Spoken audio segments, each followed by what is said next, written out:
Hello everybody, this is Harbinger. This is Wingspan on Steam, only the base game, no expansions, and we are not gonna play the ravens, the gull, the killdeer, or the woodchuck, because that is the format of the tournament I am currently preparing for. So let's take a look at these cards. Since I'm preparing for a tournament, I'm also trying to go into the mindset of over-analyzing everything and just trying to make the best decision possible at all times here. What do we like here? What don't we like here? I do like the fact that we have a lot of these cavity nest birds that can or cannot be a good thing, depending on what we else pick up. Fishery manager is usually a good bonus card to keep. It's very easy to hit two of these birds for 3 points, but ecologist is also a really good bonus card because it's also really easy to hit 4 points on this and decently easy to hit 6. The Common Merganser is an okay bird for us to keep in the opening hand. The board we're playing at is very limited in access to resources, and just knowing you have at least one of the birds to put into the wetlands is pretty darn good. We don't have any way to gain additional food. That is, except for the hummingbird. This guy also gives food to the opponent, which isn't the best thing in the world. It's very cheap to play, so we could play it early, and then we can go over to not activating it when we are at a point where we are no longer in need of additional food. So I do think these birds are the ones most likely to matter for me. Why the Common Merganser and not the Barn Owl? This guy just hits a few more of the bonus cards, while there is no difference in them with the ability, egg capacity, and all of those. It's just that I prefer these things over this, since this is also omnivore, and this is only omnivore and fishery. Well, this is only rodents. But we already know that fishery manager is here, and I think we will take ecologist instead of fishery manager, so it's not necessarily the better thing, but it's also easier to play with the amount of food we can get here. So there's a few things speaking to that. This guy will go in the grasslands because that's a very good fit for a card cycler. It sets us up nicely for the late game, and it gives us flexibility in the early game here. What we don't have is a bird that's going to fit the second round and goal for us. But if we can get that online as well, we will be swimming in good stuffs here. The opening bird feeder isn't the best, so I do think we're gonna spend the fish to play a hummingbird, and just activate the hummingbird 1 or 2 times in the early game to get us started on food. We're gonna choose the ecologist, and I think that we really want to make that thing work. I say we're gonna keep the fish because we want to play this guy second. It's not that important to play this guy out before we are activating him, because we don't have a card to cycle currently. I guess we could have kept one more card, and that way we could have cycled a card before we did anything else. But it's okay. Pay for it with the worm, since we need the fish and whatever we pick up to play out this guy. Ideally, it would be worms to pick up, but we can't really choose. So I'm gonna just do an in-between move here to play out eggs, because we do want the eggs later to activate this column more efficiently. American Robin. This guy also does the same thing as this guy, sets us up for a really good endgame.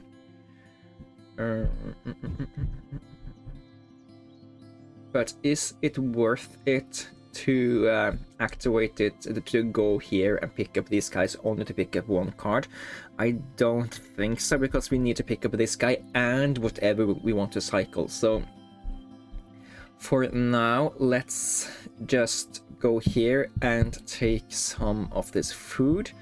A cherry can be utilized by us to pay for the robin later if we get it. If we don't get it, it's not a crisis.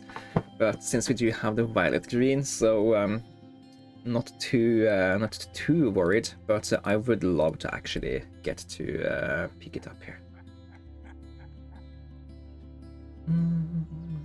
And after we pick up the setup stuff here, I think we really are really eager to either find a star nest or a platform nest for this thing.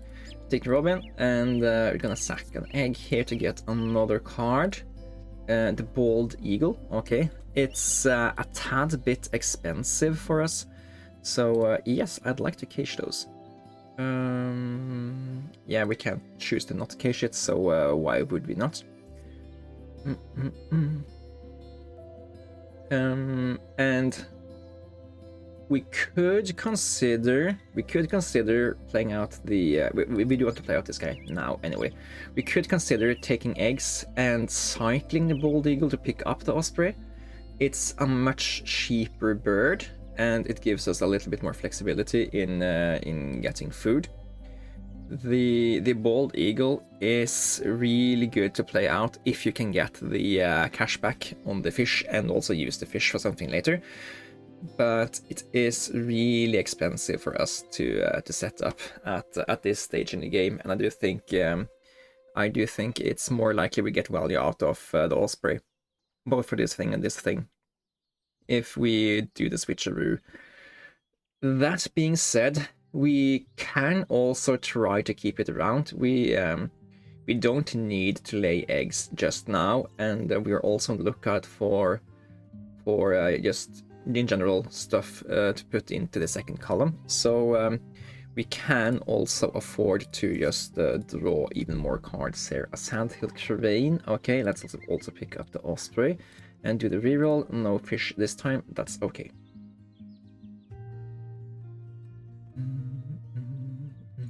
So there's something to be said for picking up the red-bellied woodpecker or the red crossbill here.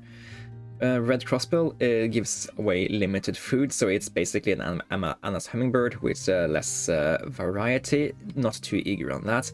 Red-bellied gives food, but only to us, but also only if it's available in the bird feeder. Also, it's a really low-scoring bird, and there's a limit on how many low-scoring birds we should want to keep around. For now, let's just take some more food here. Take the fish so we can play the osprey later, and I also think we want to activate a hummingbird here, take additional worms and stuff. We don't have access to additional card draw outside the fact that we can turn eggs into cards, so it's not necessarily good for us to cycle cards into additional food here. Even though we are getting additional food by giving food to the opponent as well. Okay, black-billed magpie. That can be good for us if the opponent has any predator birds played, and they have 2 of them. So they are decently likely to trigger one of those every time they take food, which means that the black-billed magpie would be good for us to play just in general. And it's also a star nest bird, which means that if it also counts for the round and goal we're having up now. So I think we will sacrifice the bald eagle to pick up the black-billed magpie here. We are struggling a little bit for food, so I do think it's not the worst idea in the world to do so. It would of course be nice to just play out this guy, but I think tempo matters enough that we should do this instead. Then the question is, should we play the Black-billed magpie immediately, or should we play the osprey and stuff first? So opponents, they do have some food, so they aren't that likely to take even more food now. So I'm gonna do the osprey first, pick up some more cards, and then we can play the black-billed magpie afterwards. Getting up to this tier is very important, because then we no longer have to sacrifice cards every time we sacrifice eggs every time we draw cards. Ideally, we would play out birds here that give us additional resources and not give anything to the opponent. But we can't have everything as we want all the time, and yeah, that's just this is just a case like that. And let's take a look at the birds I picked up here. The painted white start is actually really good for us. It would postpone black-billed magpie by a little bit, which is bad because we kind of need to play it out so we can lay eggs on both the osprey and black-billed. We have 4 turns left. If we go here, that's 1 turn, 2 turns. Yeah, we can't do it because we only have 1 egg left. So let's be a little bit inefficient here with regards of playing birds out, so we can compete strongly for the upcoming round goal.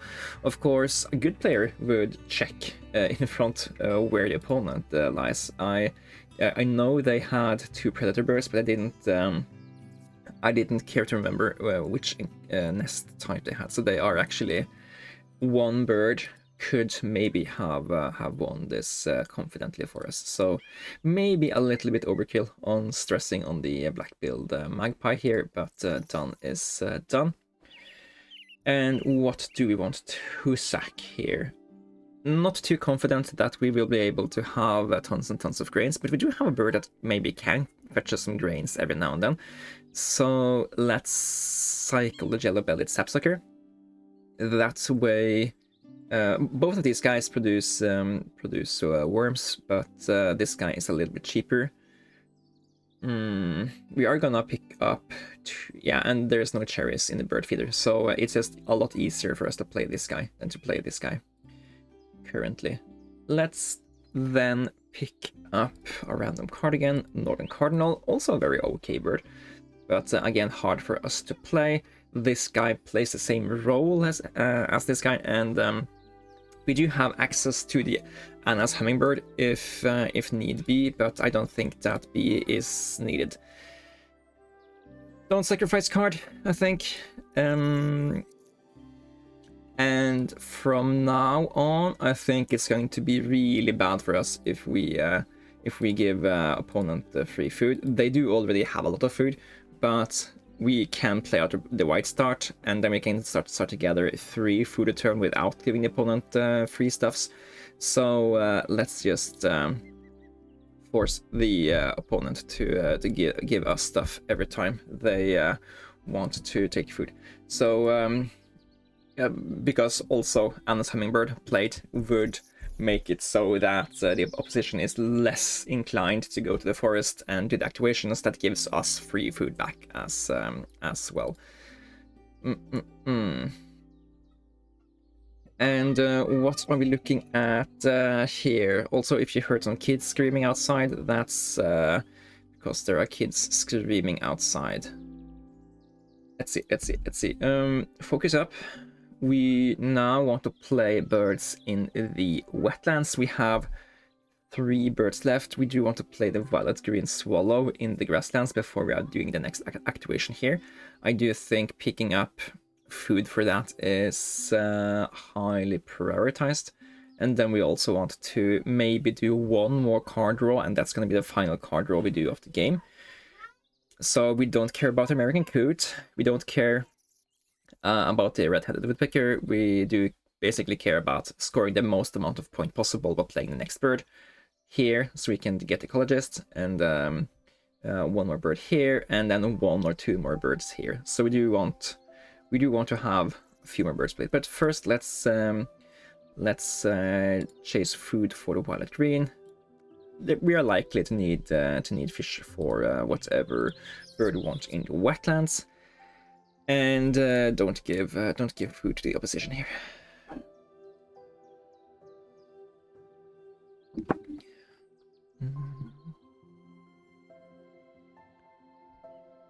We get a free food again. I'm going to take a rodent this time. Rodents are eaten by a lot of the birds we would like to put into the grasslands here. And I am aware that Sandhill Crane can be played in the wetlands for the upcoming thing. It's just that it's really expensive to play a three food, one card cost bird just for 5 points. So I do want to have a little bit better cashback rate on that. Let's also try to put as most of the eggs into the grasslands as possible, and cycle this guy until we find something we care about. The Clark's Grab. It's a star nest. We don't need star nest anymore. It's a lot cheaper than the Sandhill Crane. It's just 2 resources for 5 points. So I do think I want to keep that around rather than a Sandhill Crane. And let's see, Indigo Bunting. Is that something we would want to consider playing? It could give us decently guaranteed additional foods that we can push into even more eggs. We get a free card. Yes, thank you. Hermit Thrush is not a bad card for us to consider playing. It's 2 more points for 3 foods in the card than the Sandhill Crane. It can, in a pinch, help us get more stuff, but I do really want to pick up stuff like the Golden Eagle. We put it here, then we get 4 eggs every activation, and we have a chance to get even more points on every activation. So I think that's pretty darn cool if we can find it. It's a better contender than the Indigo Bunting, so I'm going to sacrifice that guy to pick up a random card, this Willet, and then we're going to sacrifice the Willet to pick up the Golden Eagle here. Okay, I think we have the final cards we do want to play here. There's just one minor issue, and that is that we don't have surplus cards to a surplus card to tuck to these guys. So we might have to go down here and pick up more cards in the future, unless the opponent is doing a mistake and gifting us another card with Wilson's Snipe. They do have the Brewer's Blackbird, meaning that they are likely to do stuff like that. So I am not going to draw that additional card until it's looking to be fairly necessary. I'm pretty sure we want to play both of these guys. So let's take food that works with that. And yeah, I don't want the opponent to take food anymore. I want them to draw cards. So let me take first. I kind of wanted another rodent here. So let's take the fish. Fish birds are more likely to be worth a lot of points. So let's give them the worms and the grains instead. We get access to put one of those into there. We get another free food. Let's take another worm then, I guess. And we play the clocks. We played the Golden Eagle first. We are most certain that we're gonna play this guy. Hermit Thrush might not be played because it's really expensive to play since we don't have the correct food types. But this guy will help us gain 2 additional points Grasslands activation, so we do know we want to play that guy. Also, it's just a really high scoring bird in itself. And yeah, round 4 is here. So yeah, if I had paid more attention here, and I should have, we could have seen that it's only 1 cube left in this round. If we play Clark's Grab, we win this round. So that's a 3-point mistake, playing this guy before this guy. I was kind of hoping to find something like the Whooping Crane to be able to play instead of the Clark's Grab. So that was like this guy or the Puffin, and yeah, so that was my intention about playing this guy first, because I know I want this guy played, but I'm not quite sure I want this guy played. So yeah, that was the reasoning behind that. Common Loon is also an okay card. It's kind of like the Whooping Crane, but it costs 1 less food, doesn't give you a bonus card, and I am very eager to take a look at another bonus card here. We do have a plan to make this work, and hopefully the opponent will gift us another card. If they don't, we will need to find another solution to what we want to do here. Let's keep around the worms, I think. No, let's keep around worms and grains in case we pick up or get an opportunity to take a different forest bird, I think. Yeah, we're not playing 2 more birds in the forest. That's just really unlikely. So I'm gonna take Wetland Scientist here. It's guaranteed 3 points for us, which makes this into a 9-point play, on par with the with playing Ute Swan, which is usually a pretty good bird to play. So now we need to make a decision. Are we sad to cycle the Hermit Thrush? I don't think we are. So basically, if we are gonna activate down here, if we're going here, we are basically losing a turn of activations, meaning that we can, if we go here to pick up food and stuff, this becomes a 6-point play over 2 turns, which is 3 points on average. Just yeah, 4 points on average if you also count the college's points. Just laying 4 eggs is also 4 points on average, and we get to cycle 2 cards and maybe get a 7th point on the Golden Eagle. So this is just straight up better. And I think the clue to get as most point out of these last turns is to hopefully get a bird we can play in the forest and play that guy the final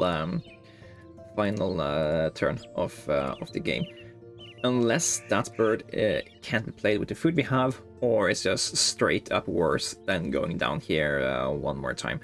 We can fit more than 8 more eggs, so we're not going to run out of egg capacity.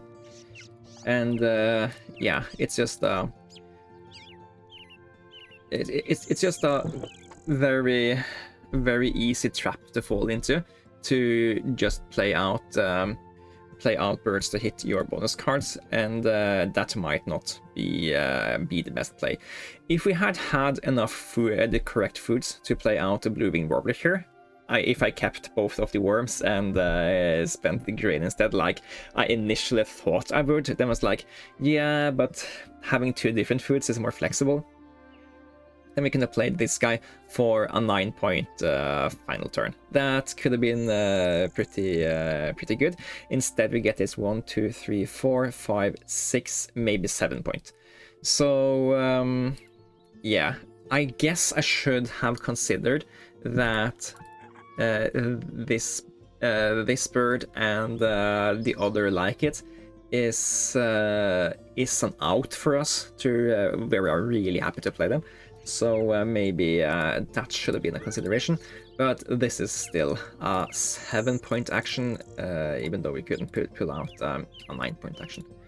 So yeah, I think this is an okay scoring game for us.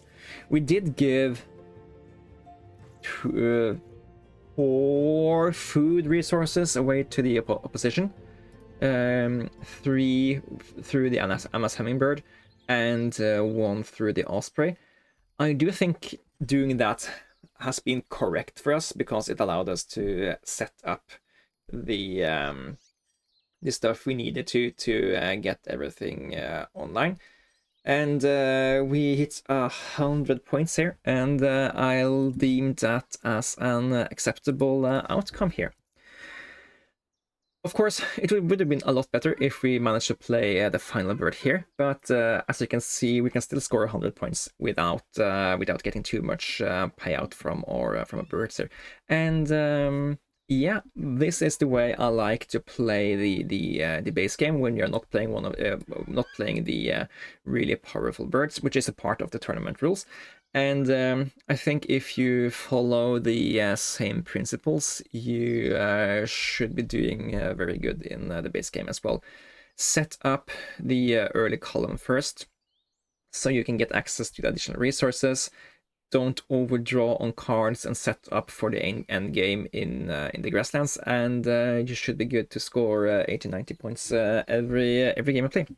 With that, I would like to say thank you guys for watching. This has been the Harbinger, and I'll see you again, guys, in the next one. Until then, you guys take care. Also, let's just remember one thing, and that is that I totally botched this, so we could have had 3 more points here, and if I kept the worm instead of the grain, we could have had 3 more points from that play, so we could have had the 106 here by just a few small tweaks. I'm not perfect, and neither should you think you have to be to get 100 points, because this is 100 points with more than a few mistakes.